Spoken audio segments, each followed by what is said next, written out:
Hello friends, welcome back to my channel.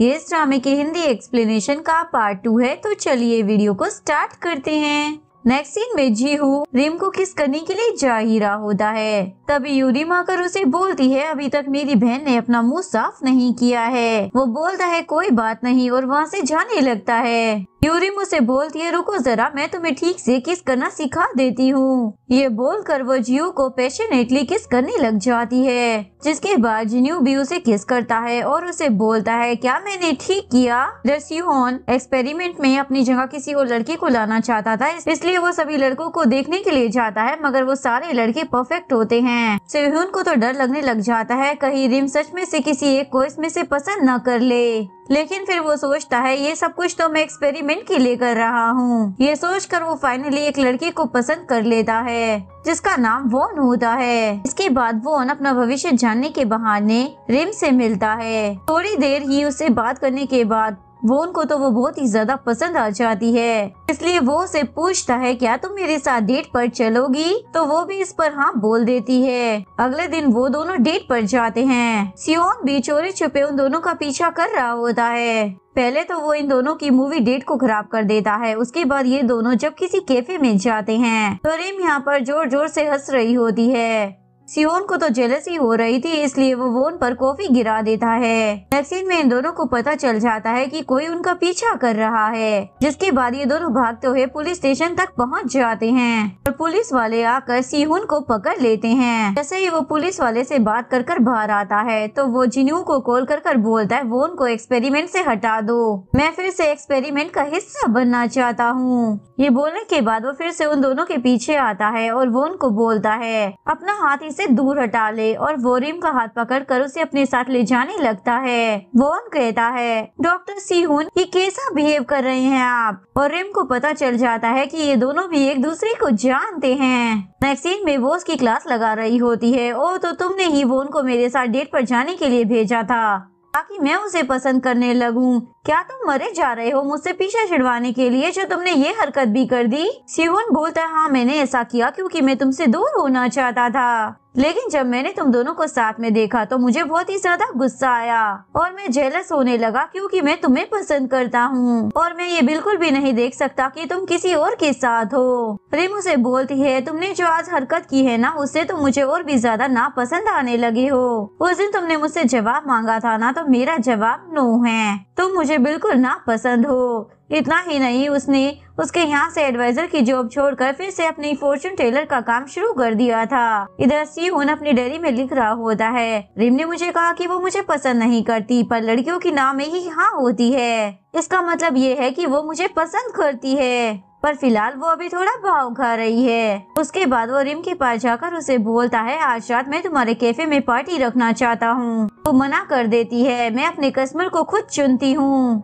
और मैं नहीं चाहती तुम्हारे कोई भी गेस्ट मेरे कैफे में आए। वो बोलता है, आज की पार्टी के बदले में मैं तुम्हें 4 मिलियन दूंगा। पैसों का सुनकर वो बोलती है, ठीक है कोई बात नहीं, 2.5 मिलियन भी चलेंगे। नेक्स्ट सीन में पार्टी शुरू हो जाती है। रिम सभी लोगों को ड्रिंक सर्व कर रही होती है, लेकिन तभी वो गिर जाती है तो सिहोन जल्दी से उसकी मदद करने के लिए आता है, लेकिन रिम तो उसे अभी भी बहुत ज्यादा गुस्सा होती है। पार्टी खत्म होने के बाद वो उसे सेड्यूस करने की कोशिश करता है, लेकिन इसका कोई फायदा नहीं होता क्योंकि रिम का गुस्सा अभी भी शांत नहीं हुआ था। जब प्रोफेसर को पता चलता है कि सिहोन किस तरीके का एक्सपेरिमेंट कर रहा है तो वो उसे बहुत ही ज्यादा डांटने लग जाती है। तुम रिम की फीलिंग्स के साथ इस तरीके से खिलवाड़ नहीं कर सकते हो, तुम्हारा जो एक्सपेरिमेंट है ना वही गलत है। लेकिन सिहोन बोलता है, मैं जानना चाहता हूँ कि औरतें कैसे प्यार करती हैं और इस रिसर्च के जरिए मैं दुनिया को बताना चाहता हूँ औरतें कभी किसी से प्यार करती ही नहीं हैं, इसलिए प्लीज आप मुझे रोकिए मत। उसकी ये बातें सुनकर प्रोफेसर को तो और भी ज्यादा गुस्सा आ जाता है।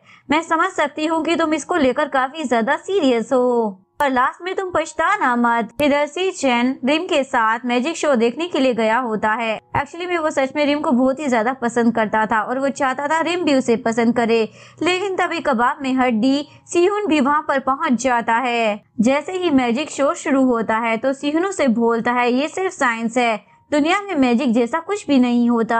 लेकिन ये दोनों तो सिहुन की बातों को इग्नोर कर मैजिक शो देखने में ध्यान दे रहे होते हैं। जैसे ही मैजिक शो खत्म हो जाता है तो मैजिशियन सभी को बताता है, मैं इस लड़की से जल्दी से शादी करने वाला हूँ। ये सुनकर सिहुन के बाजू में जो लड़की बैठी होती है वो अचानक से ही बेहोश हो जाती है, जिसके बाद ये लोग उसे साइड में लेकर आ जाते हैं। जैसे ही वो उठती है तो वो अलग अलग बातें करने लग जाती है, जैसे कि उसके अंदर किसी की आत्मा आ गई थी। उसे बात करने के बाद सिहुन को समझ में आ जाता है इस लड़की को डबल पर्सनालिटी डिसऑर्डर है, तो वो उस लड़की को इसका इलाज करवाने के लिए बोल रहा होता है। लेकिन वो तो सिहुन को मारकर वहाँ से भाग जाती है। इधर ये दोनों लैला मजनू बड़ी पैशनेटली किस कर रहे होते हैं। जिन्हू बोलता है, मुझे किस करना आ गया है, इसलिए मैं रिम को किस करने के लिए जा रहा हूँ। ये सुनकर वो बोलती है, क्या अभी भी तुम्हें मेरी बड़ी बहन पसंद है? हमने 2 बार किस किया, क्या मैं तुम्हें जरा भी पसंद नहीं आई? वो बोलता है, नहीं, मुझे तो बस रिम ही पसंद है। ये सुनकर यूरिम उसे एक चाटा लगाती है और वहाँ से चली जाती है। यूरिम के वहाँ से जाने के बाद हाई स्कूल के 2 लड़के आकर जिनू को बुली करने लग जाते हैं, लेकिन तभी यूरिम आकर उसे बचा लेती है। जिनू तो यूरिम की फाइटिंग स्किल देखकर बहुत ही ज्यादा इम्प्रेस हो जाता है, लेकिन फिर गुस्सा कर बोलने लग जाता है, मैं तो एक लड़का हूँ और आज एक लड़की ने मुझे बचाया। ये मेरे लिए बहुत ही ज्यादा शर्म की बात है, इसलिए मैं मार्शल आर्ट सीखने के लिए जा रहा हूँ। सीन में वो लड़की सिहुन से मिलने के लिए आ जाती है। वो उसे बताती है वो मैजिशियन और मैं एक दूसरे को काफी समय से पसंद करते थे। उसने मुझसे वादा किया था कि वो मुझसे शादी करेगा, लेकिन शादी के अगले दिन ही वो वहाँ से भाग गया। वो एक फेमस मैजिशियन है, तो उसको ढूंढना मेरे लिए इतना मुश्किल नहीं था। मैं हमेशा उसके मैजिक शो में बिना बताए उसे देखने के लिए जाती हूँ, लेकिन जैसे ही मुझे पता चला वो किसी और लड़की को पसंद करता है और उससे शादी भी करना चाहता है, तो ये जानकर मुझे बहुत ही ज्यादा बुरा लगा। सिहुन जानता था इस लड़की को डबल पर्सनालिटी डिसऑर्डर है। वो उससे कुछ और पूछ पाता उससे पहले वो लड़की वहाँ से भाग जाती है। दूसरी तरफ सी चैन दीवार को पेंट कर रहा होता है, तभी रिम आकर उसकी मदद करने लग जाती है। ये दोनों एक दूसरे के साथ बहुत ज्यादा मस्ती कर रहे होते हैं। सीचन दीवार पर आई लव यू लिखकर रिम को प्रपोज कर देता है। रिम तो उसे मना करने वाली होती है, लेकिन उससे पहले सीचन बोलता है, तुम मुझे बाद में जवाब दे देना। अगले दिन जैसे ही सिहुन को पता चलता है कि सीचन ने इस तरीके से रिम को प्रपोज किया है, तो उसे तो काफी ज्यादा गुस्सा आ रहा होता है। वो उसे पूछता है, बताओ जरा रिम ने तुम्हें क्या जवाब दिया? वो बोलता है, वो मेरा कन्फेशन सुनकर थोड़ा मुस्कुराई और उसके बाद अंदर चली गई, इसलिए मुझे लगता है पक्का वो मुझे ही पसंद करती है। यहाँ पर प्रोफेसर से रुका नहीं चाहता, इसलिए वो रिम को बताने वाली होती है कि सिहुन उसके ऊपर एक्सपेरिमेंट कर रहा है, लेकिन उससे पहले ही सिहुन वहाँ पर आ जाता है। रिम उसे वहाँ पर देखकर वहाँ से चली जाती है। इसके बाद वो जिन्हू को एक बार में लेकर आ जाती है। जैसे ही जिन्हू पूरी तरीके से ड्रंक हो जाता है तो रिम उससे एक्सपेरिमेंट के बारे में पूछने लग जाती है, लेकिन जिन्हू खुद को संभाल लेता है और वहाँ से चला जाता है और उसे एक्सपेरिमेंट के बारे में कुछ भी पता नहीं चल पाता। नेक्स्ट सीन में सिहुन रिम के पास आकर बोलता है, क्या तुम सीचन को पसंद करती हो? देखो तुम उसे पसंद मत करना, क्योंकि मैं तुम्हें पसंद करता हूँ और मैं ये बिल्कुल भी नहीं चाहता हूँ कि तुम किसी और लड़के को देखो। रिम उसे बोलती है, कभी तो तुम मुझे कहते हो पसंद करते हो और कभी तुम मुझसे दूर भाग जाते हो, मुझे तो तुम्हारे झमेले में अब पड़ना ही नहीं है। सिहुन उसे बोलता है, मैं सच में तुम्हें पसंद करता हूँ। ये बोलकर वो उसे किस करने लग जाता है और उसे बोलता है, जब भी मैं तुम्हें देखता हूँ ना, मेरे दिमाग में डोपामिन के धमाके होते हैं। उसके बाद वो उसे डेट करने के लिए पूछता है, लेकिन वो बोलती है, मुझे अभी भी तुम पर भरोसा नहीं है, इसलिए मुझे तुम्हें डेट नहीं करना है। नेक्स्ट सीन में मिस्टर किम अपनी बेटी का भविष्य जानने के लिए रिम को बुलाते हैं। रिम तो बहुत ही बुरी तरीके से फंस जाती है, क्योंकि मिस्टर किम की बेटी तो वहाँ पर थी ही नहीं, क्योंकि रिम तो लोगों की बॉडी लैंग्वेज देखकर तुक्के लगाकर उन्हें फॉर्च्यून बताती थी। रिम उन्हें बोल देती है, आपकी बेटी बहुत ही ज्यादा अकेली और बीमार है, तो मुझे लगता है आपको उसकी शादी करवा देनी चाहिए। शादी का नाम सुनकर मिस्टर किम को तो उस पर बहुत ही ज्यादा गुस्सा आ जाता है और उसे वहाँ से भगा देते हैं। दूसरी तरफ जिन्हू रिम का नाम लेकर मार्शल आर्ट कर रहा होता है, तो यूरिम आकर उसे बोलती है, तुम बार बार रिम का नाम लेना बंद कर दो और अगर तुम उसे इतना ज्यादा पसंद करते हो तो जाकर उसे अपनी दिल की बात बता क्यों नहीं देते? जिन्हू बोलता है, लेकिन ये सही टाइम नहीं है। यूरिम बोलती है, तुम बस सही टाइम आने का इंतजार करते रह जाओगे और तुम्हारी परी को कोई और उड़ा कर ले जाएगा। जिन्हू तो डर जाता है, तो मैं उसे आज ही अपने दिल की बात बता दूंगा कि मैं उसे पसंद करता हूँ। यूरिम सोचती है माफ करना जिनू, क्योंकि आज रिम तुम्हें पक्का रिजेक्ट करने वाली है। इधर मैजिक शो वाली लड़की सिहुन को आकर बता रही होती है मेरी जो दूसरी पर्सनालिटी है ना, उसने ही उस मैजिशियन से कहा था कि वो मुझसे ब्रेकअप कर ले, और मैं हमेशा यही सोचती रह गई कि वो मुझे छोड़कर क्यों चला गया। सिहुन को बोलती है प्लीज मेरी मदद करो, मेरी दूसरी पर्सनालिटी को पूरी तरीके से खत्म करवा दो। सिहुन जब थोड़ी देर उससे बात करता है तो उसे पता चल जाता है इसके अंदर 2 नहीं बल्कि 3 पर्सनालिटी है। जब ये लड़की डर जाती है और उसे किसी के सहारे की जरूरत होती है तब उसकी माँ की पर्सनालिटी सामने आती है। सिहुन उसकी प्रॉब्लम को समझ जाता है और वो अपने हिसाब से उसे थेरेपी देना स्टार्ट कर देता है। अगले सीन में वो रिम के पास आकर उसे उस लड़की की प्रॉब्लम के बारे में बता रहा होता है और उससे पूछता है क्या तुम मेरी उस लड़की को ठीक करने में मदद करोगी, तो वो इस पर हाँ बोल देती है। उसके बाद वो उसे डेट पर जाने के लिए पूछता है और इस बार रिम मान जाती है। नेक्स्ट सीन में वो बहुत ही अच्छे से तैयार हो रही होती है और काफी ज्यादा एक्साइटेड भी हो रही होती है। दूसरी तरफ सिहुन अपने आप को समझा रहा होता है मैं रिम को डेट पे नहीं लेकर जा रहा बल्कि एक्सपेरिमेंट की वजह से उसे अपने साथ लेकर जा रहा हूँ ताकि मैं रिपोर्ट लिख सकूं और अपना एक्सपेरिमेंट कंप्लीट कर सकूं। नेक्स्ट सीन में सिहुन जैसे ही रिम को देखता है तो वो बहुत ही ज्यादा क्यूट लग रही होती है और सोच रहा होता है मुझे अब जेंटलमैन की तरह बिहेव करना है। वो जिस रेस्टोरेंट में आए होते हैं वहाँ पर उनसे छोटी उम्र के कपल एक दूसरे को किस कर रहे होते हैं। ये देखकर रिम तो सोचने लग जाती है शायद सोहन का भी मूड हो जाए उसे किस करने का, और वो किस करने के लिए तैयार ही थी लेकिन सोहन उसे लेकर बाहर आ जाता है और सोच रहा होता है चाहे जो मर्जी हो जाए पर मुझे एक जेंटलमैन की तरह बिहेव करना है। रिम उसे बहुत सारे इशारे देती है कि वो उसे किस करे लेकिन सिहुन तो कुछ समझता ही नहीं है और इसी बात को लेकर रिम को उसके ऊपर गुस्सा आ जाता है और वो वहाँ से चली जाती है। जैसे ही वो घर आती है तो जिन्नू उसे कन्फेशन करता है मैं आपको बहुत ही ज्यादा पसंद करता हूँ लूना, प्लीज आप मेरा 10 साल वेट कीजिए उसके बाद मैं आपसे शादी कर लूंगा।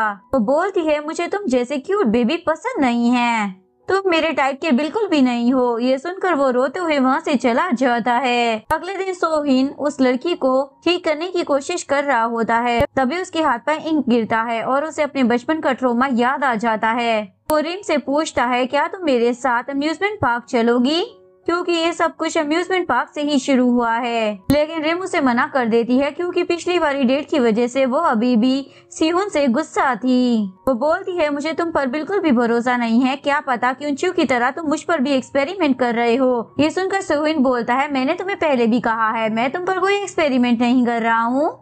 ये बोलकर उसके कंप्यूटर में जो भी फाइल एक्सपेरिमेंट से रिलेटेड थी वो सारी डिलीट कर देता है, वो भी रिम के सामने, और उसके बाद उसे बोलता है अब तो तुम्हें मुझ पर भरोसा है ना, अब तुम मेरे साथ अम्यूजमेंट पार्क चलोगी। नेक्स्ट सीन में ये दोनों अम्यूजमेंट पार्क में पहुंच जाते हैं। रिम बोलती है तुम इस टाइप के बंदे तो हो नहीं जो अम्यूजमेंट पार्क में घूमने के लिए आए।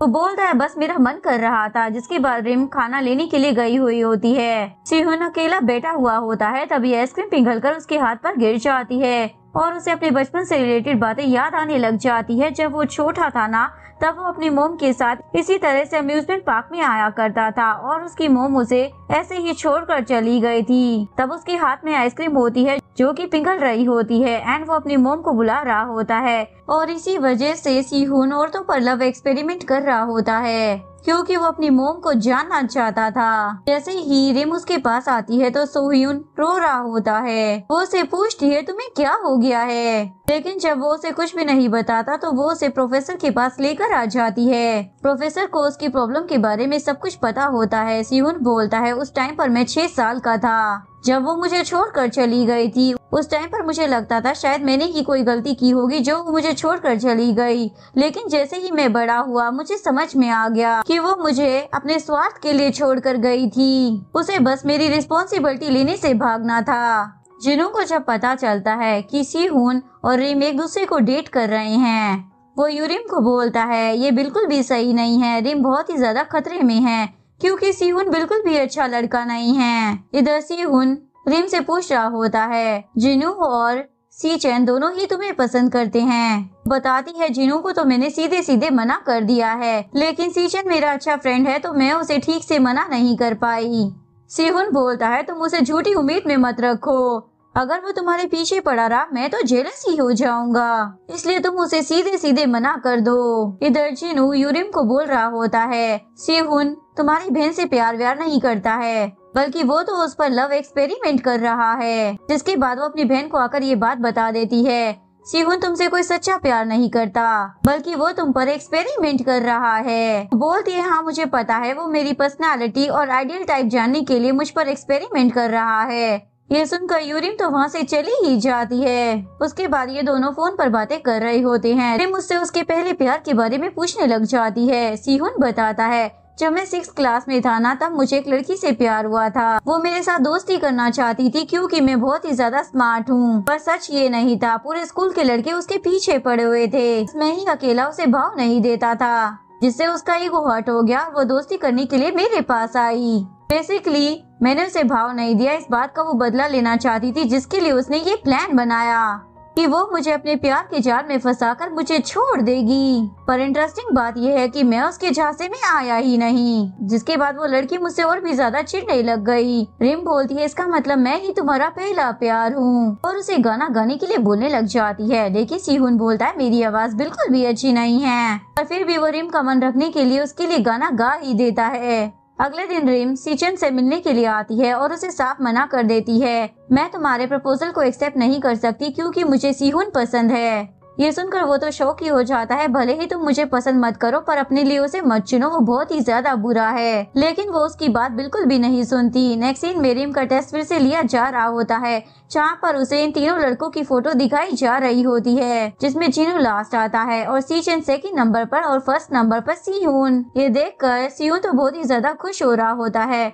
जिनू उसे बोलता है ये एक्सपेरिमेंट का लास्ट स्टेज था, जिससे पता लग जाता है कि लड़की ने किस लड़के को चूज किया है। सीचन को तो उस पर गुस्सा आ रहा होता है। तुमने तो कहा था तुमने रिम पर एक्सपेरिमेंट करना बंद कर दिया है, तो ये सब कुछ क्या है? मैं तुम्हारी भलाई के लिए ही बोल रहा हूँ, रिम पर एक्सपेरिमेंट करना बंद कर दो, वरना एंड में तुम्हें ही तकलीफ होगी। पर वो बोलता है मुझे एक और वीक दे दो, मैं इसके फाइनल रिजल्ट तक जाना चाहता हूँ। सीचन बोलता है नहीं, अभी की अभी सब कुछ बंद करो। अगर रिम को इस बारे में पता चला ना तो पक्का हर्ट हो जाएगी। पर सीहुन उसकी बात नहीं मानता। सीचन अकेले में जिनू को बोल रहा होता है मुझे नहीं लगता ये मानने वाला है, तो क्यों ना हम ही इसका डेटा क्लियर कर दे। जिनू बोलता है ये इतना ज्यादा आसान भी नहीं है क्योंकि सीहुन बहुत ही ज्यादा चालाक है। नेक्स्ट सीन में सीचन रिम को एक मैसेज करता है और उसे एक्सपेरिमेंट के बारे में सब कुछ बता देता है। इधर सीहुन रिम को लेकर एक फार्म हाउस में आया होता है ताकि वो उसके साथ अकेले में टाइम स्पेंड कर सके।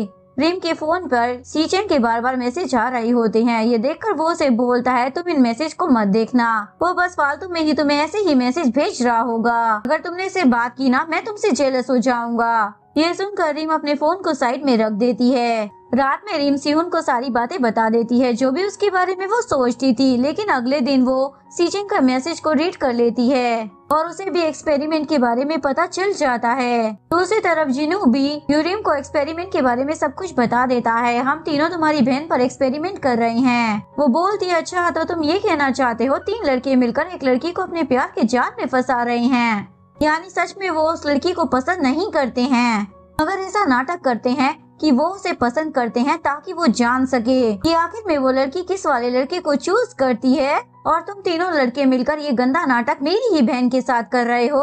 इसके बाद वो ऑफिस में जाकर वो सारे पेपर्स देख लेती है, जिससे उसे सच पता चल जाता है कि वो तीनों लड़के मिलकर उस पर एक्सपेरिमेंट कर रहे थे। इसके बाद वो सीधा जाकर सीहुन को पीटने लग जाती है। तुम्हारी हिम्मत भी कैसे हो गई मेरे साथ ऐसा भद्दा मजाक करने की? पर ये तो सिर्फ उसकी इमेजिनेशन होती है, रियलिटी में ऐसा कुछ नहीं होता। वो उसके साथ नॉर्मल ही बातें कर रही होती है। सीहुन उसके साथ और भी ज्यादा टाइम स्पेंड करना चाहता था, लेकिन रिम बोलती है मुझे काम है इसलिए जाना होगा। ये सुनकर सीहुन उसे कॉटन कैंडी देता है जो उसके लिए स्पेशली लेकर आया होता है। रिम वहाँ से जाते वक्त उस कैंडी को डस्टबिन में फेंक देती है और बोलती है ये सिर्फ अच्छा साइकोलॉजिस्ट ही नहीं बल्कि अच्छा एक्टर भी है, अच्छी एक्टिंग कर लेता है। नेक्स्ट सीन में यूरिम अपनी बहन के पास आती है और उसे बताती है ये तीनों लोग तुमसे प्यार करने का नाटक कर रहे हैं, वो भी किसी लव एक्सपेरिमेंट की वजह से। रिम बोलती है मुझे ये बात पहले से ही पता है। वो बोलती है बहन तुम्हें क्या लग रहा है मैं मजाक कर रही हूँ, मैं एकदम सीरियस हूँ। रिम बोलती है प्लीज तुम मेरा दिमाग चाटना बंद करो, मुझे सच में पता है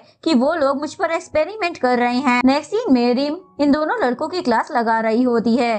सीचेन बोलता है, स्टार्टिंग में तो मैं नाटक ही कर रहा था, पर बाद में मुझे सच में तुमसे प्यार हो गया। रिम बोलती है, तुम तो चुप रहो, और जिनू को बोलती है, तुम स्मार्ट हो ना, तो मुझे सब कुछ सच बताओ। तो जिनू उसे स्टार्टिंग से लेकर अभी तक सब कुछ बता देता है। रिम उसे बोलती है, सिहुन ने तुम लोगों को मना किया था, पर तुम लोग तो मुझे सच बता सकते थे ना। ये दोनों बोलते हैं, हम तुम्हें सच बताना चाहते थे, लेकिन हमारी हिम्मत ही नहीं हो पाई। बोलती है, मुझे तो तुम दोनों से नफरत सी होने लगी है, पर तुम दोनों थोड़े ईमानदार निकले, इसलिए मैं तुम दोनों को छोड़ रही हूँ। और ये बात सिहुन को पता नहीं लगनी चाहिए कि मुझे सब कुछ पता चल चुका है। अगर तुम दोनों ने सिहुन को बताने की कोशिश भी की ना, तो मैं तुम दोनों को नहीं छोड़ूंगी। रिम सिहुन से इतना ज्यादा प्यार करती थी कि वो फैसला करती है कि अगर सिहुन उसे अभी सब कुछ बता देगा तो वो उसे माफ कर देगी।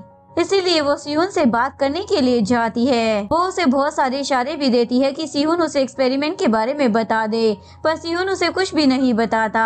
ये चीज उसे बहुत ही ज्यादा बुरी लग जाती है। नेक्स्ट सीन में सिहुन को पता चलता है कि प्रोफेसर को कैंसर है, तो वो प्रोफेसर से पूछता, आपने इतनी बड़ी बात हमसे क्यों छुपाई। वो बोलती है, मैं तो 10-20 सालों के बाद मरने वाली हूँ, तो इस तरीके के एक्सप्रेशन बनाकर मेरे सामने मत खड़े हो। जैसे ही वो वापस आता है तो वो इन दोनों से पूछ रहा होता है, क्या तुम दोनों ने रिम को कुछ बताया है, क्योंकि आजकल उसका बिहेव कुछ ज्यादा बदला हुआ सा लग रहा है। सीजन बोलता है, मैंने रिम को एक्सपेरिमेंट के बारे में सब कुछ बता दिया है। सिहुन बोलता है, तुम मुझसे झूठ मत बोलो, अगर उसे एक्सपेरिमेंट के बारे में सब कुछ पता लग गया होता ना, तो अभी तक तो वो तुम्हें जिंदा भी नहीं छोड़ती। उसके बाद वो रिम को जाकर बोलता है, अगर सीचन और जिनू तुम्हें एक्सपेरिमेंट के बारे में कुछ भी बताए तो उनकी बातों पर यकीन मत करना। तुम्हें मालूम है ना, वो दोनों तुम्हें पसंद करते हैं, उन लोगों से देखा नहीं जाता कि हम दोनों साथ में हैं, वो दोनों जलते हैं ना, और वो दोनों चाहते हैं कि हम दोनों का रिश्ता टूट जाए, इसलिए वो लोग एक्सपेरिमेंट से रिलेटेड तुमसे झूठ जरूर बोलेंगे, पर तुम्हें उन पर यकीन बिल्कुल भी नहीं करना है। तुम्हें बस मुझ पर ही यकीन करना चाहिए। ये सुनकर रिम सोचती है, देखो तो जरा कैसे भोले सूरत बनाकर नाटक कर रहा है। और उसके बाद वो इन दोनों लड़कों को जाकर बोलती है, मैंने सिहुन को सामने से मौका दिया था कि वो मुझे सब कुछ बता दे,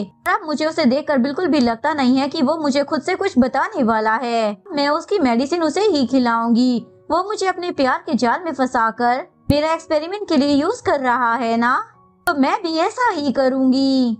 वैक्सीन में सिहुन की मॉम उसके क्लिनिक में आती है काउंसलिंग के लिए, लेकिन जैसे ही वो अपने सामने अपने बेटे को देखती है तो वहाँ से भाग जाती है, लेकिन सिहुन पहचान नहीं पाता कि ये उसकी ही मॉम है। इधर रिम ने तो सिहुन को परेशान करने का पूरा सोच लिया होता है। वो रात के 3 बजे सिहुन को गाना गाने के लिए बोल रही होती है। वो बोलता है, मैं काफी ज्यादा थक चुका हूँ, लेकिन रिम बोलती है, अगर तुम मुझसे प्यार करते हो तो तुम्हें अभी गाना सुनाना ही पड़ेगा। लेकिन वो मना करने लग जाता है, तो वो उसके साथ झगड़ा करने लग जाती है। नेक्स्ट डे वो उससे बात करने के लिए जाती है और बोलती है, मैं तुम्हें 100 में से 98% पसंद करती हूँ, लेकिन तुम्हारा कुछ पता नहीं है, इसलिए तुम भी टेस्ट देकर साबित करो कि तुम मुझे कितना पसंद करते हो। रिम मन में सोच रही होती है, भले ही ये मुझ पर एक्सपेरिमेंट कर रहा हो, पर थोड़ा बहुत तो ये मुझे पसंद करता ही होगा। अगले सीन में सिहुन को अलग अलग मॉडल्स की फोटोज दिखाई जा रही होती है, और किसी को देखकर तो इतना ज्यादा एक्साइटेड हो जाता है कि 85% तक रिजल्ट आ जाता है। इसके बाद उसके सामने प्रोफेसर की फोटो आ जाती है। उसे देखकर वो तो सोचने लग जाता है कि इन्हें तो कैंसर है, ये बहुत ही जल्दी मरने वाली है। वो इन्हीं ख्यालों में डूबा होता है कि तभी रिम की फोटो आ जाती है और निकल भी जाती है, और उसे पता भी नहीं चलता। यहाँ पर रिम देख रही होती है, उसका रिजल्ट तो सिर्फ 11% आया है।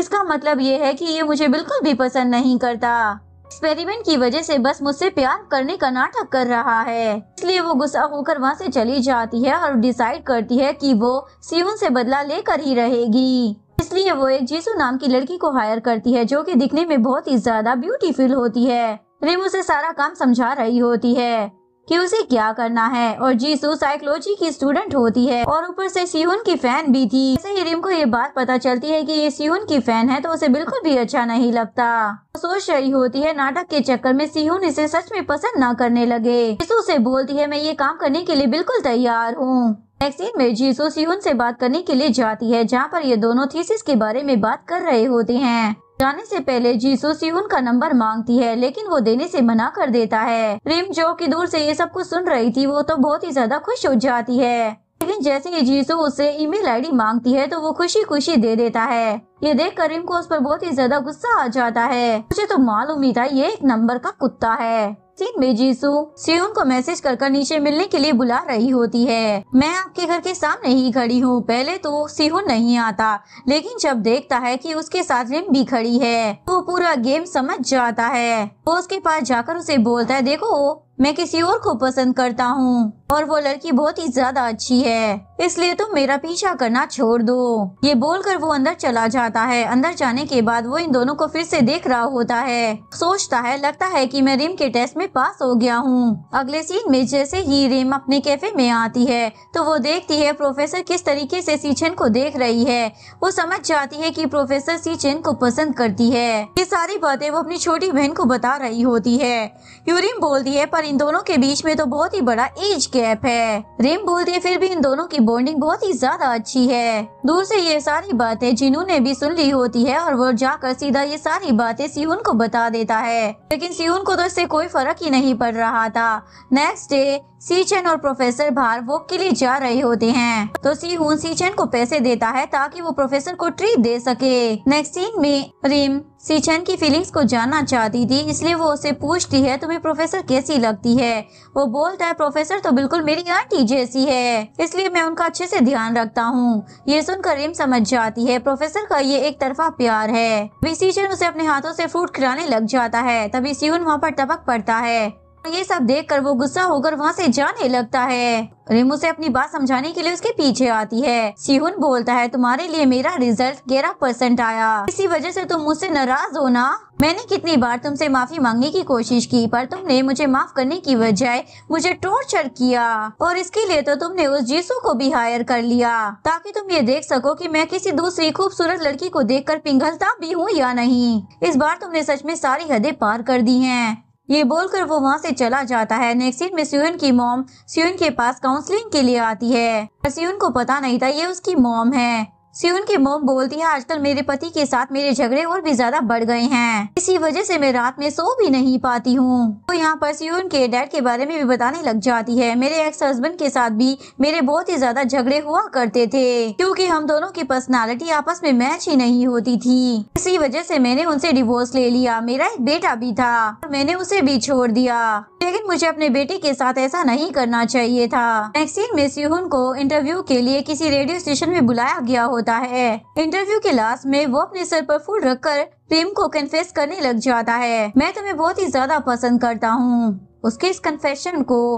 रिम के साथ और भी लोग सुन रहे होते हैं और ये वीडियो तो एकदम वायरल ही हो जाता है। इसके बाद रिम को भी लगने लग जाता है शायद सिहोन अब उस पर कोई एक्सपेरिमेंट नहीं कर रहा है, बल्कि वो उसे सच में पसंद करता है। जैसे ही वो वापस आता है तो रिम उसे माफी मांगती है। सिहोन बोलता है, माफी तो मुझे तुमसे मांगनी चाहिए। इसके बाद रिम उसे अपने घर पे डिनर के लिए इनवाइट कर लेती है। सिहोन आज यहाँ पर पहली बार आया था, इसलिए वो घर को बड़े ध्यान से देख रहा होता है। वे उसकी नजर ब्रा पर पड़ जाती है और वो बहुत ही ज्यादा अनकंफर्टेबल हो जाता है। खाना खाने के बाद ये दोनों साथ में मूवी देख रहे होते हैं। वो उसे बोलता है, मैं चाहता हूँ कि तुम मेरे लिए एक वीडियो शूट करो जिसमें तुम मुझे बताओ कि तुम मुझे कितना ज्यादा पसंद करती हो।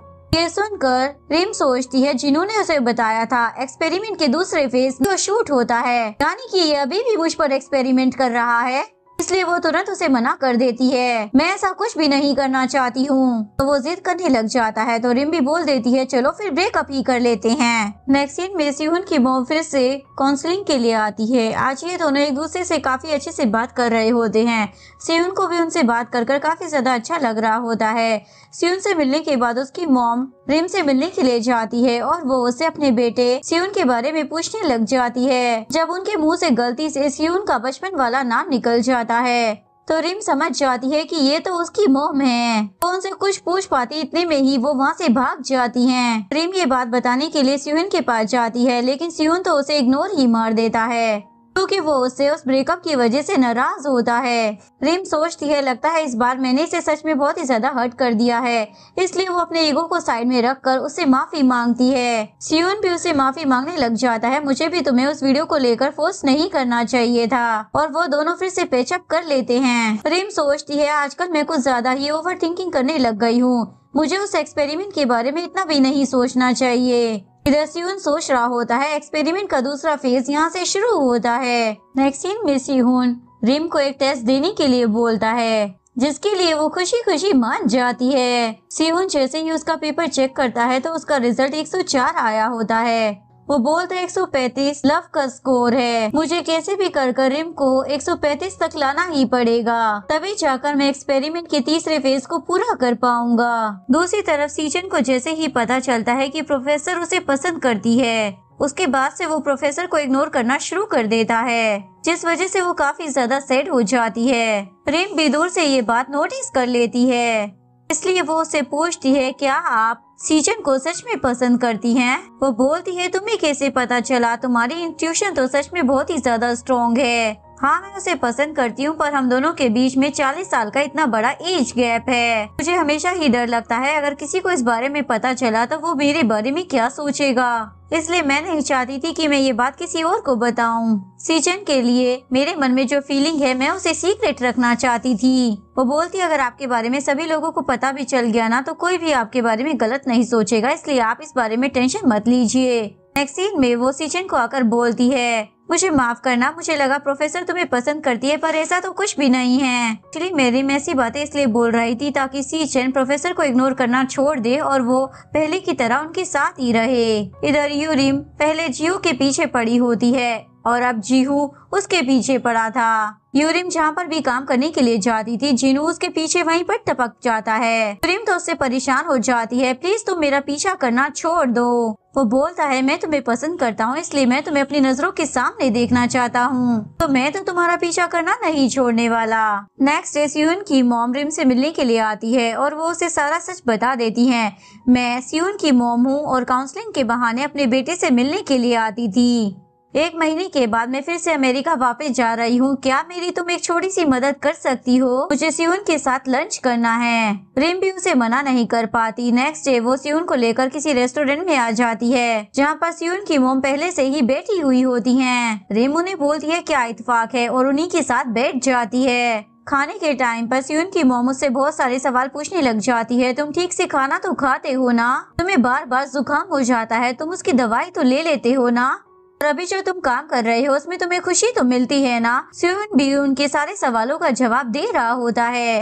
वो बोलती है मैं जाने से पहले अपने बेटे को एक गिफ्ट देना चाहती हूँ, तो क्या इसमें तुम मेरी मदद कर सकते हो? तो वो हाँ बोल देता है। अगले सीन में सियुन एक शॉल को पसंद कर बोलता है मुझे लगता है ये आपके बेटे को जरूर पसंद आएगा। नेक्स्ट सीन में रिम मिस्टर किम से मिलने के लिए उनके घर जाती है, पर वो वहाँ पर नहीं होते। उन्हें वहाँ पर उनकी मेड मिल जाती है। रिम जब उससे बात कर रही होती है तो वो मेड बताती है मिस्टर किम के बेटे, उनकी वाइफ और उनकी बहन तीनों ने ही सुसाइड कर लिया था, वो भी मिस्टर किम की वजह से। मिस्टर किम को डर लग रहा है, इसलिए अभी फिलहाल वो पूजा पाठ करवाने के लिए गए हैं ताकि वो आत्माओं को भगा सके। ये सुनकर रिम तो बहुत ही ज्यादा शॉक हो जाती है क्योंकि उसे तो इन सब चीजों के बारे में पता ही नहीं था। ऐसे ही वो घर वापस आती है तो सियुन उसे गिफ्ट में एक कार दे देता है। अब से तुम्हें बस से जाने की जरूरत नहीं है, तुम इसे इस्तेमाल कर सकती हो। रिम उसे मना कर रही होती है, मुझे इतना महंगा तोहफा नहीं चाहिए, पर वो उसे जबरदस्ती कार की चाबी दे देता है।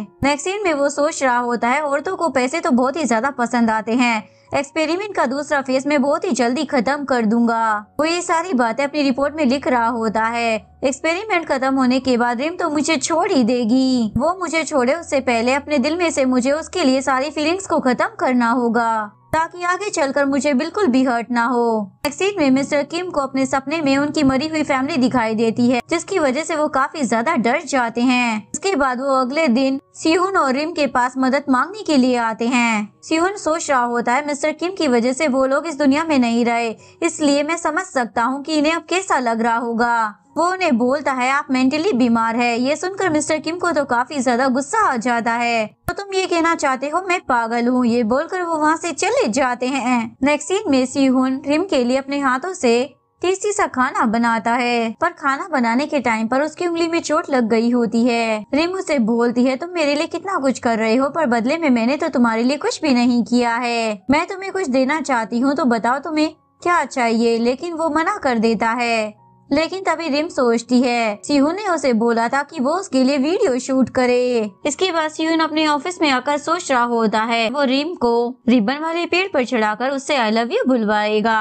और यही उसके एक्सपेरिमेंट का तीसरा और आखिरी फेज था। लेकिन अगले दिन ही सिहुन को एक वीडियो मिलती है जिसमें रिम उसे बता रही होती है, मेरे एक्स हस्बैंड की वजह से मुझे लगने लग गया था कि शायद मैं इस जिंदगी में कभी भी किसी को पसंद ही नहीं कर पाऊंगी। पर सिहुन के आते ही फिर से मेरी फीलिंग्स डेवलप होने लगी। जब मैं सिहुन से पहली बार मिली थी ना, तो मुझे लगा नहीं था कि मैं इसे इतना ज्यादा पसंद करूंगी। मुझे मालूम है वो बहुत ही ज्यादा टैलेंटेड है और मैं उसके सामने कुछ भी नहीं हूँ, पर उसके काबिल बनने के लिए मैं पूरी मेहनत करूंगी। ये सब सुनकर सिहुन तो बहुत ही ज्यादा इमोशनल हो जाता है। दूसरी तरफ रिम को एक फूलों का गुलदस्ता मिलता है जिस पर सिहुन ने लिखा होता है कि मैं चाहता हूँ तुम रिबन वाले पेड़ पर चढ़कर सभी लोगों के सामने मुझे आई लव यू बोलो।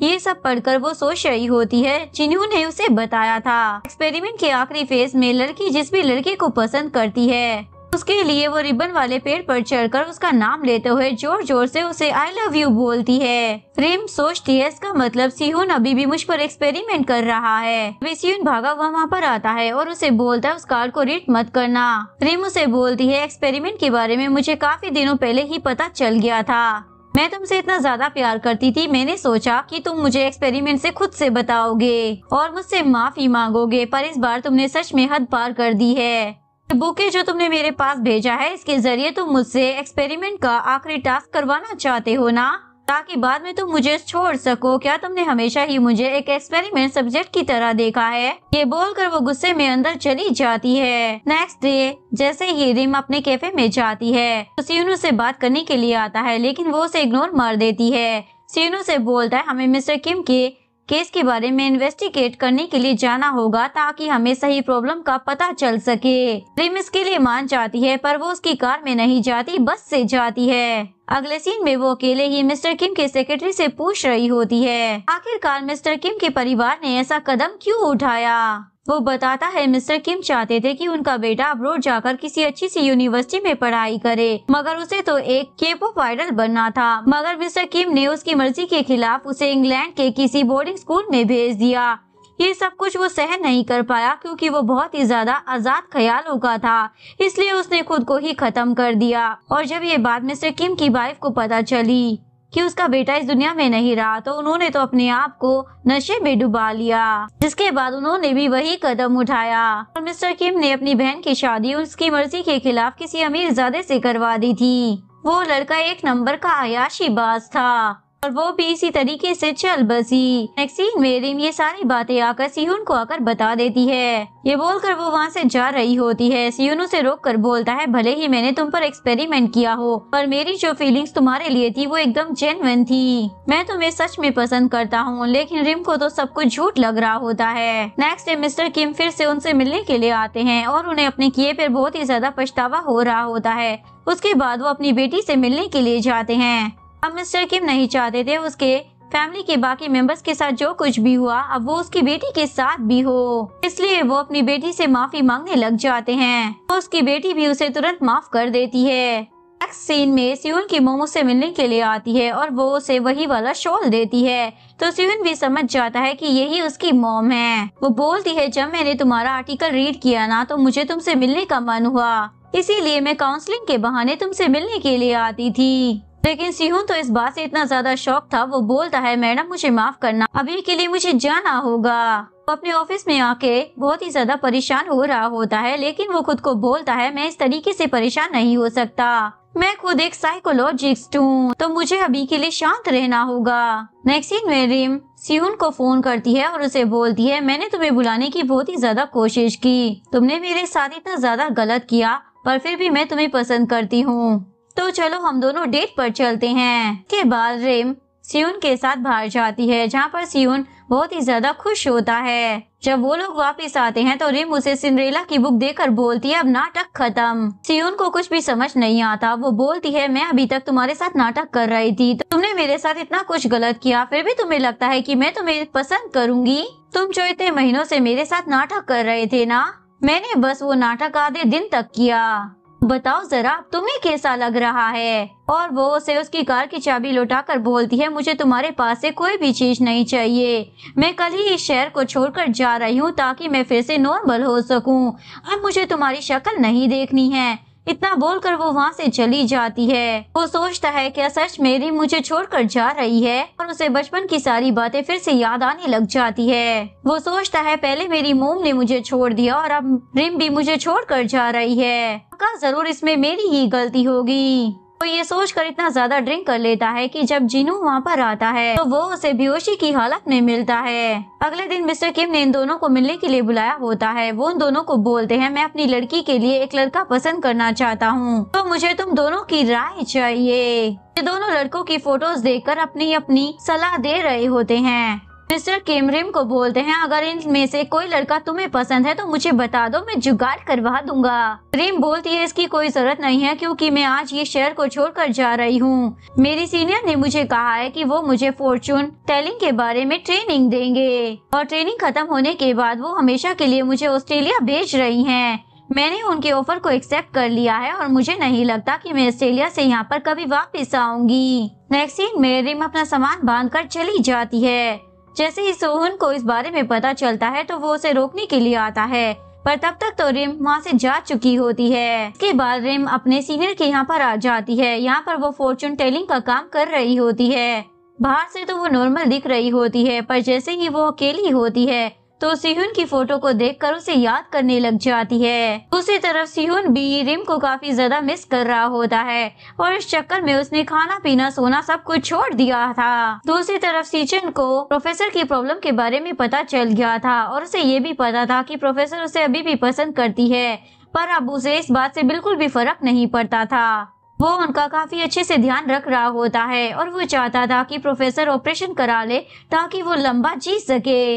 इधर सिहुन ने अपने अकेलेपन को दूर करने के लिए एक पेट खरीदा हुआ होता है और उसका नाम वो रिम रख देता है, लेकिन सिहुन से रहा नहीं जाता तो वो सीचन से एड्रेस लेकर रिम से मिलने के लिए चला जाता है। रिम उसे देखकर पूछती है तुम यहाँ पर क्यों आए हो? वो बोलता है मैं तुमसे मिलने के लिए नहीं आया हूँ, बल्कि मेरी रिम को यहाँ पर वॉक करना था और चलते चलते हम यहाँ तक आ गए। वो बोलती है कुत्ते को वॉक कराने के लिए तुम यहाँ तक आ गए, तुम्हें क्या लगता है क्या मैं कोई उल्लू हूँ? आगे से दोबारा यहाँ आने की जरूरत नहीं है क्योंकि मैं कल ब्लाइंड डेट पर जा रही हूँ और वो लड़का तुमसे ना बहुत ही ज्यादा अच्छा है।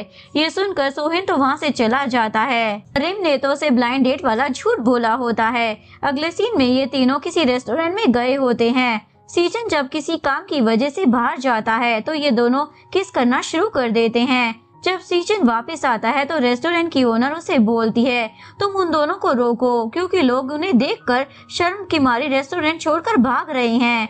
ये सुनकर सीजन उसे रोकने जाता है मगर ये दोनों तो अपने में ही लगे पड़े होते हैं। नेक्स्ट सीन में सिहुन की मोम उसे मिलने के लिए आती है। वो उसे बोलती है कि उस टाइम पर तुम्हारे डैड के साथ मेरे रिलेशन काफी ज्यादा टॉक्सिक हो गए थे। उस टाइम पर एक भी दिन ऐसा नहीं था कि हमने झगड़ा ना किया हो। मैं इससे बहुत ही ज्यादा परेशान हो गई थी। उसी दौरान मैं अपने नए पति से मिली थी। धीरे धीरे कर हम दोनों के बीच में प्यार होने लगा, पर तुम्हें छोड़कर जाना मेरे लिए सबसे ज्यादा मुश्किल था। सिहुन बोलता है लेकिन उसके बावजूद भी आपने वही किया। आपका जब मन किया आप आ गई, जब मन किया चली गई। आखिरकार आप खुद को समझती क्या हैं? वो बोलती है मुझे बाद में इस बात का बहुत ही ज्यादा पछतावा हुआ था। मुझे लगा तुम एक साइकोलॉजिस्ट हो तो तुम मुझे जल्द ही माफ कर दोगे। वो बोलता है अच्छा तो आप ये कहना चाहती हैं कि साइकोलॉजिस्ट इंसान नहीं होते हैं, उनकी अपनी कोई फीलिंग तो होती नहीं है ना? आप आकर उन्हें हर्ट करेंगी और 2-3 दिन में वो अपने आप ही ठीक हो जाएगा। जब आप मुझे छोड़कर गई थी ना मैं ट्रॉमाटाइज हो गया था। मुझे बचपन की एक भी बात याद नहीं रही। आप डैड को छोड़कर गई थी, इस वजह से डैड भी मुझसे नफरत करते थे। मेरी कोई फैमिली नहीं है, मैं अकेला हूँ। आज भी कोई लिक्विड वाली चीज मेरे हाथ पर गिरती है ना तो मैं बहुत ही ज्यादा डरने लग जाता हूँ कि कहीं मेरे साथ अभी फिर से कुछ बुरा ना हो जाए। ये सब सुनकर मोम से माफी मांगने लग जाती है। सिहुन बोलता है मैं आपके सॉरी को लेकर क्या करूँ, अचार डालूं क्या? मैं बस इतना चाहता हूँ कि आप अपनी ये शक्ल मुझे दोबारा मत दिखाना। सिहुन ये सारी बातें इतनी तेज चिल्लाकर बोल रहा होता है कि ये तीनों भी डर जाते हैं। नेक्स्ट सीन में प्रोफेसर रिम से मिलने के लिए जाती है और उसे सिहुन की हालत के बारे में बता देती है। अब तो तुम्हें पता चल गया है ना सिहुन इस लव एक्सपेरिमेंट के पीछे क्यों पड़ा हुआ था। वो ये सब कुछ अपनी मोम की वजह से कर रहा था। असल में तो वो तुमसे बहुत ही ज्यादा प्यार करता है। तुम्हें ये लगता होगा वो थोड़ा ईगो वाला है, पर बिल्कुल भी ऐसा नहीं है। सियोन हमेशा से इस बात से डरता है कि अगर उसने किसी को अपना 100% प्यार दे दिया और उस लड़की ने उसकी मॉम की तरह उसके साथ किया तो वो ये बिल्कुल भी बर्दाश्त नहीं कर पाएगा। ये सुनकर रिम बोलती है, मैंने भी उसकी मॉम की तरह ही किया, मैंने भी उसे हट कर छोड़ दिया, मुझे उसके साथ ऐसा नहीं करना चाहिए था। उसी तरफ सियोन स्लीपिंग पिल्स ले रहा होता है, लेकिन उसके बावजूद भी उसे नींद नहीं आ रही होती। इवन उसने खाना पीना भी छोड़ दिया था, वो बस रिम से ही बात कर रहा होता है, यानी कि अपनी कैट से। वो रिम को बाहर घुमाने के लिए लेकर जाता है। वो सोच रहा होता है, सभी लोग मुझे छोड़कर चले जाते हैं, जरूर इसमें मेरी ही गलती होगी, वरना लोग मुझसे इतनी ज्यादा नफरत नहीं करते बल्कि मेरे साथ रहते। ये सब कुछ सोचकर वो एक बड़ी सी बिल्डिंग के ऊपर चढ़ जाता है कि तभी वहाँ पर सीचन उसे ढूंढता हुआ आ जाता है और उसे डांटता है, तुम ये क्या करने की कोशिश कर रहे थे, तुम्हारा दिमाग ठिकाने पर तो है ना। जिसके बाद सीचन उसे घर लेकर आ जाता है और रिम को कॉल कर सारी बात बता देता है। रिम को उसकी फिक्र होने लग जाती है, इसलिए वो अपना सामान बांधकर वापस आ जाती है। रिम उसे बोलती है, तुमने मुझ पर एक्सपेरिमेंट किया था ना, तो अब मैं भी तुम पर एक्सपेरिमेंट करूंगी और तुम्हारा पहला टास्क ये है कि तुम्हें पहले खाना खाना है। सिहोन तो उसे वापस देखकर बहुत ही ज्यादा खुश हो जाता है। दूसरी तरफ जिन्यू यूरिन को शादी के लिए पूछने लग जाता है। यूरिन तो तुरंत से हाँ बोल देती है। इधर सियोन मिस्टर किम को बोलता है, अब मैं इस एक्सपेरिमेंट को और नहीं करना चाहता हूँ, क्योंकि मुझे पता चल गया है कि ट्रू लव सच में एग्जिस्ट करता है। मिस्टर किम बोलते हैं, तुम्हारे इस ट्रू लव के चक्कर में मेरे पैसों का क्या, मेरी इन्वेस्टमेंट तो घाटे में चली गई, इसलिए मैं तुम्हें पनिशमेंट दूंगा। और पनिशमेंट के तौर पर वो उसे बोलते हैं, अब से तुम्हें रिम की हर एक बात माननी ही होगी। सीन में रिम सियोन को धीरे धीरे कर ठीक कर रही होती है। वो उसे बोलती है, तुम ना बिल्कुल भी एक्सप्रेसिव नहीं हो, अगर तुम्हें गुस्सा आ रहा है तो गुस्सा करो, हंसना है तो हंसो, रोना है तो रो, लेकिन अगर तुम अपने इमोशंस को दबा कर रखोगे तो तुम और भी ज्यादा नेगेटिव हो जाओगे। नेक्स्ट सीन में ये सभी लोग सियोन का बर्थडे सेलिब्रेट कर रहे होते हैं। जैसे ही सियोन विश मांग रहा होता है तो वो लोग केक से उसका चेहरा खराब कर देते हैं। तभी रिम को सियोन की मॉम का कॉल आ जाता है। वो उसे बताती है, कल मैं यूएसए जा रही हूँ, मुझे मालूम है कि आज सियोन का बर्थडे है, इसलिए मैं आखिरी बार बस उससे मिलना चाहती हूँ। तो रिम उन्हें सियोन के घर का एड्रेस दे देती है, जिसके बाद वो उसे आकर सबसे पहले बर्थडे विश करती है और उसे बताती है, अब मैं हमेशा के लिए यूएसए जा रही हूँ। इस बार सियोन को ज्यादा फर्क नहीं पड़ रहा था, क्योंकि रिम की वजह से वो बहुत ही ज्यादा इमोशनली स्ट्रॉन्ग हो चुका था और वो अपनी मॉम को हर एक चीज के लिए माफ भी कर देता है। दूसरी तरफ सीचन ने प्रोफेसर को सर्जरी के लिए मना लिया होता है और उनकी सर्जरी भी सक्सेसफुल हो जाती है। सीन में वो सियोन को एक चंगा शो देखने के लिए बुलाता है, जहाँ पर वो सभी के सामने स्टेज पर चढ़कर रिम को जोर जोर से आई लव यू बोल रहा होता है। रिम तो बहुत ही ज्यादा एम्बेरस हो जाती है और उसे साइड में लेकर आ जाती है, भले ही तुम मुझे पसंद करते हो, ये सब करने की क्या जरूरत थी। बोलता है, ये एक्सपेरिमेंट का आखिरी फेज था जो कि मैंने कंप्लीट कर दिया है। रिम बोलती है, तुम अभी भी एक्सपेरिमेंट कर रहे हो। वो उस पर गुस्सा करने लग जाती है तो वो उसे किस कर लेता है और यहीं पर इस कहानी का डी एंड हो जाता है। अगर आपको वीडियो अच्छी लगी हो तो प्लीज वीडियो को लाइक करें, चैनल को सब्सक्राइब करें, न्यू अपडेट्स के लिए बेल आइकन का बटन प्रेस करें। मिलते हैं नेक्स्ट वीडियो के साथ, तब तक के लिए सारांगे, बाय बाय।